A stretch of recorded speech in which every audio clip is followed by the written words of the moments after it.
এটা আমাদের বিবেচনাধীন আছে। পার্মানেন্ট প্রসিকিউশন সার্ভিস যেটাকে বলা হচ্ছে, সেটা আমাদের বিবেচনায় আছে। আমরা we are working on it. আর কি কি বিষয়ে আলোচনা হয়েছে বা কি নির্দেশনা দিয়েছে?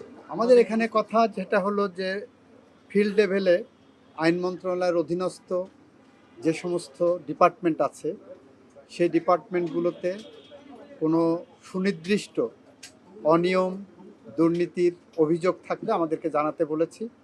আমরা সেটাকে সুনির্দিষ্টভাবে অ্যাড্রেস করব এবং সেখানে তাদেরকে ভিজিলেন্ট থাকতে বলেছি, যাতে আমরা অ্যাকশন নিচ্ছি কিনা সেটাও দেখা একটা। দ্বিতীয়ত হলো সরকারের সম্পত্তি সংক্রান্ত বিষয়ে অনেক ফাইল আসতে দেরি হয়, এইটা যাতে না হয় সেদিকে একটু দৃষ্টি রাখা।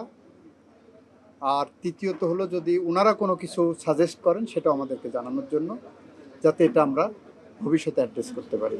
এই অভিযোগ দায়েরের জন্য আলাদা কোনো হেল্পলাইন করতেছেন কিনা? এটা তো রুটিন ওয়ার্ক, তো অভিযোগ তো জানায়। না, এটা হেল্পলাইন আলাদা প্রয়োজন নাই, কারণ সরকার গভর্নমেন্ট টু গভর্নমেন্টের একটা ডিপার্টমেন্টের সাথে আরেক ডিপার্টমেন্টের যে সমন্বয়, সেই সমন্বয়তা এখানে হেল্পলাইনের প্রয়োজন হবে না। ডিসিদের প্রস্তাব কি ছিল? আমার সেশনে ডিসিদের কোনো প্রস্তাব আসেনি, কারণ আমাদের একটু শর্ট সেশন করে আমি চলে এসেছি। মোবাইল কোর্ট আর মামলা জট নিয়ে কোনো কথা বলেছেন?